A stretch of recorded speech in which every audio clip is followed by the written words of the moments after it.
मरकुस रचित सुसमाचार यीशु के जीवन के प्रथम वृत्तांतों में से एक है और हमारी प्रारंभिक ऐतिहासिक मान्यता इस पुस्तक को मरकुस या यूहन्ना मरकुस नामक एक मसीही लेखक से जोड़ती है। वो पौलुस का सहकर्मी था और पतरस का नज़दीकी सहयोगी। दरअसल पिपियास नाम का एक पुराना चर्च का इतिहासकार था। वो अपनी यादों को ताज़ा करते हुए कहता है कि मरकुस ने पतरस की आंखों देखी बातों और यादों को इकट्ठा किया है और उन्हें इस वृतांत में लिख लिया। लेकिन मरकुस ने सब बातों को यूं ही एक साथ नहीं रखा। उसने यीशु के इस वृतांत को बड़ी सावधानी से रचा। मरकुस की पुस्तक की पहली पंक्ति में वो यीशु के बारे में ये दावा करता है, ये परमेश्वर के पुत्र यीशु मसीह के सुसमाचार का आरंभ है। अब दिलचस्प बात यह है कि केवल इसी समय मरकुस आपको बताता है कि वो क्या सोचता है और बाकी की पुस्तक में वो आपके सामने यीशु के कार्य और उसकी बातों को रखकर आप पर प्रभाव डालता है और ये भी दिखाता है कि किस प्रकार उसके प्रति लोगों ने अपनी प्रतिक्रिया दिखाई। अब मरकुस ने यीशु की कहानी को ऐसे रचा मानो कि वो नाटक के 3 भाग हो। पहला भाग गलील का है, तीसरा भाग यरूशलेम का है और दूसरा भाग यीशु को मार्ग में एक स्थान से दूसरे स्थान की यात्रा करते हुए दिखाता है और उनमें प्रत्येक भाग दोहराए गए विषयों पर ध्यान केंद्रित करते हैं। अब पहले भाग में सभी यीशु को देखकर चकित होते हैं और सोचने लगते हैं कि ये यीशु कौन है। दूसरे भाग में चेले इस बात को समझने की कोशिश करते हैं कि यीशु के लिए मसीह होने का अर्थ क्या है और तब तीसरे भाग में अचंभे में डालने वाले विरोधाभास को पाते हैं कि किस प्रकार यीशु मसीहा राजा बन जाता है। आइए इसकी गहराई में जाकर देखें कि आप इसकी परतों को कैसे खुलता हुआ पाएंगे।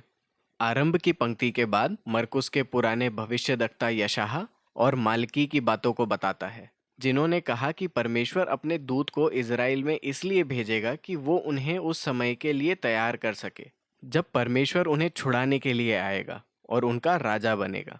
और मरकुस यूहन्ना बपतिस्मा देने वाले का परिचय उस दूत के रूप में कराता है और यही वो समय है जब आप स्वयं परमेश्वर के आने की अपेक्षा कर सकते हैं। मरकुस यीशु का परिचय कराता है और जैसे ही वो दृश्य में आता है, स्वर्ग खुल जाता है। परमेश्वर की आत्मा यीशु पर उतरती है और परमेश्वर कहता है, तू मेरा प्रिय पुत्र है। उसके बाद मरकुस हमारे सामने यीशु के मूल संदेश का सारांश रखता है। वो गलील में ये सुसमाचार सुनाता फिरता है कि परमेश्वर का राज्य निकट आ गया है। यीशु पुराने नियम की उस कहानी को, जो जगत के उद्धार के लिए परमेश्वर की योजना थी, आगे लेकर जाता है।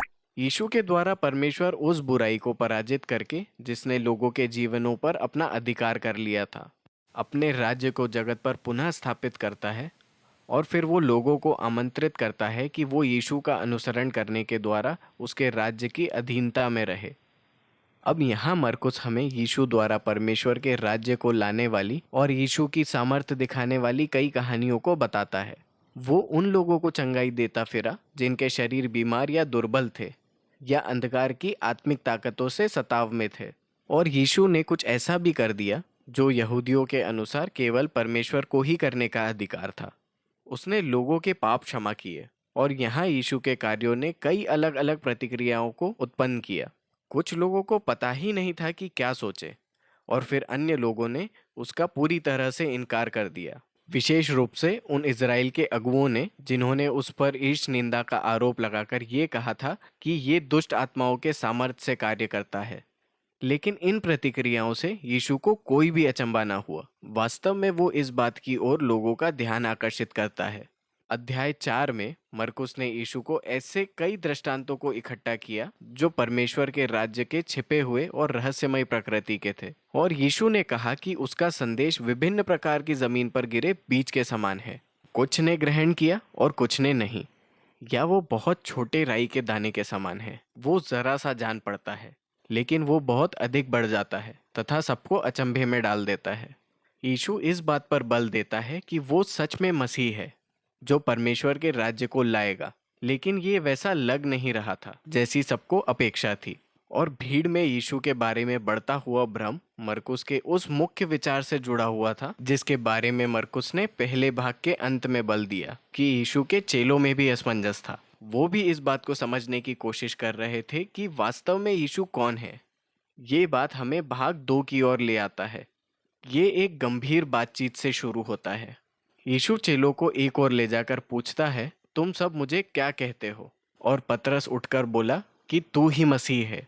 लेकिन ये स्पष्ट हो गया कि पतरस के लिए इसका अर्थ था कि यीशु दाऊद के वंश का एक विजयी सैन्य राजा है जो इज़राइल को रोमी साम्राज्य से बचाएगा। लेकिन यीशु के लिए मसीह होने का अर्थ था कि वो यशायाह 53 के अनुसार वो दुख उठाने वाला सेवक राजा होगा जो यरूशलेम में अपनी जान देने के द्वारा परमेश्वर के राज्य को लाएगा। और चेले इस बात को नहीं समझ पाए। उन्होंने सोचा कि राजा यीशु के पीछे चलने का अर्थ है प्रसिद्धि और प्रतिष्ठा तथा गौरव है, तथा यीशु ने यह स्पष्ट कर दिया है कि उसके पीछे चलने का अर्थ वास्तव में मृत्यु पाने जैसा है, मानो अपना क्रूज उठा के चलना। इसका अर्थ हिंसा, घमंड और स्वार्थ का त्याग करना तथा औरों के प्रति प्रेम और सेवा कार्य में अपने आप को दे देना। ये बातचीत उसने उसके साथ 2 बार और की, और इसका परिणाम यीशु की वो महत्वपूर्ण बात थी जहां उसने कहा, मनुष्य का पुत्र सेवा कराने नहीं परंतु सेवक बनकर बहुतों के छुटकारे के लिए अपना प्राण देने आया है। चेले अब भी इसे समझ नहीं पाए। उन्होंने इसकी प्रतिक्रिया घबराहट और भय द्वारा दर्शाई। तो यहाँ भाग 2 में मरकुस एक और मुख्य कहानी को रखता है जिसमें पुस्तक प्रारंभ की प्रतिध्वनि है। यीशु अपने चेलों में से 3 को पहाड़ पर ले जाता है और अचानक उसका रूपांतरण हो जाता है। वो प्रकाश और महिमा से चमकने लगता है और एक बादल उसे ढक लेता है। अब ये इज़राइल के परमेश्वर की उसी महिमा के समान था जो बहुत पहले सीने पर्वत पर दिखाई दी थी। और फिर वो 2 भविष्यद्वक्ता अर्थात मूसा और एलिया यीशु के पास आकर खड़े हुए। तब परमेश्वर ने दोबारा कहा, ये मेरा प्रिय पुत्र है। अब भाग 2 की इन सारी बातचीत के बीच इस कहानी को रखने के द्वारा मरकुस एक चकित करने वाला दावा करता है कि यीशु परमेश्वर का पुत्र है। परमेश्वर अपनी ही महिमा का दैहिक रूप है और यीशु में इज़राइल का महिमामय परमेश्वर अपने लोगों के पापों के लिए दुख उठाने और मरने के द्वारा राजा बनने वाला था। ये हैरान करने वाला दावा है।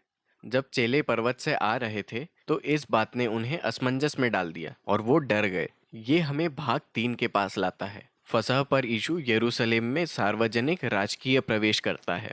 लोग उसे मसीह मानकर उसकी जय जयकार कर रहे थे। तब वो मंदिर के आंगन में प्रवेश करता है तथा चोर और दुष्ट लोगों को भगाकर और बलि चढ़ाने को रोककर वो अपना राजकीय अधिकार दिखाता है।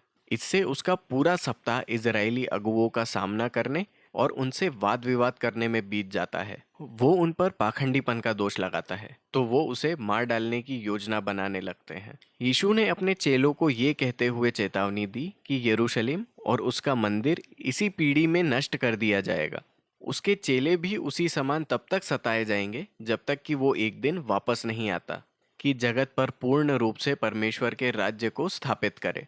ये सारी बातें अंतिम रात्रि की ओर ले जाती है। यीशु अपने चेलों के साथ फसह का अंतिम भोजन करता है। ये एक प्रतीकात्मक भोजन था जो फसह के मेमने की मृत्यु द्वारा इजरायलियों के गुलामी से छुटकारे की कहानी को बताता है। यीशु इन प्रतीकों को लेकर एक नया अर्थ देता है। वो पाप और मृत्यु से छुटकारे की ओर संकेत करते हैं जो दुख उठाने वाले सेवक मसीह की मृत्यु द्वारा होगा। यहाँ से कहानी तेजी से यीशु के पकड़वाए जाने, रोमी गवर्नर पिलातुस और इजराइल के याजकों के सामने उसके मुकदमे की ओर बढ़ती है।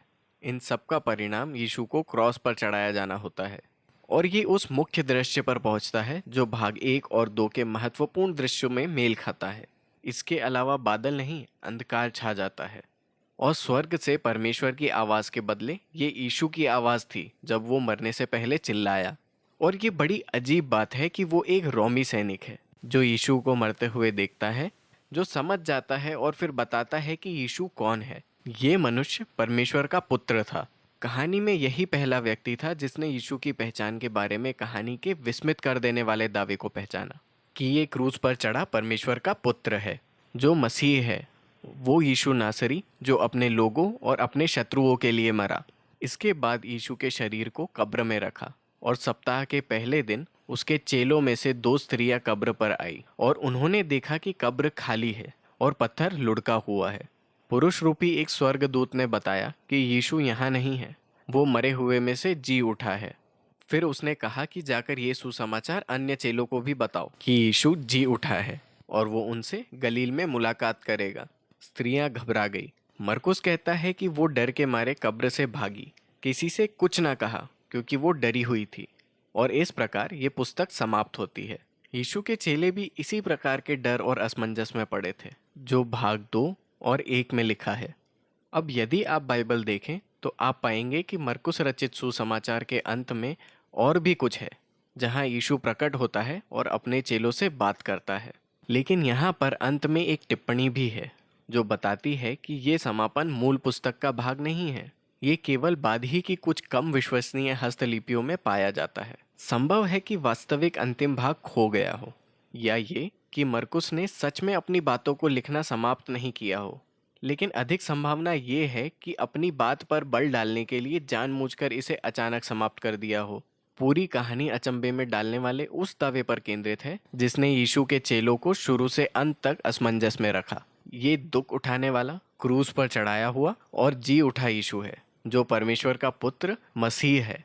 और जबकि यीशु संसार के पापों के लिए मरा, परमेश्वर का प्रेम और अलग सा राज्य प्रकट हुआ। और ये कहानी बिना समापन के ही समाप्त हो जाती है। और ये आपको, जो पाठक है, विवश करती है कि वो यीशु के बारे में इस अजीब और सनसनीखेज दावे पर विचार करे। और क्या आप भी चेलों के समान भाग जाएंगे? क्या आप यीशु को अपने राजा के रूप में मानकर उसके सुसमाचार को बताएंगे? और केवल आप ही इस प्रश्न का उत्तर दे सकते हैं। मरकुस रचित सुसमाचार में बस इतना ही।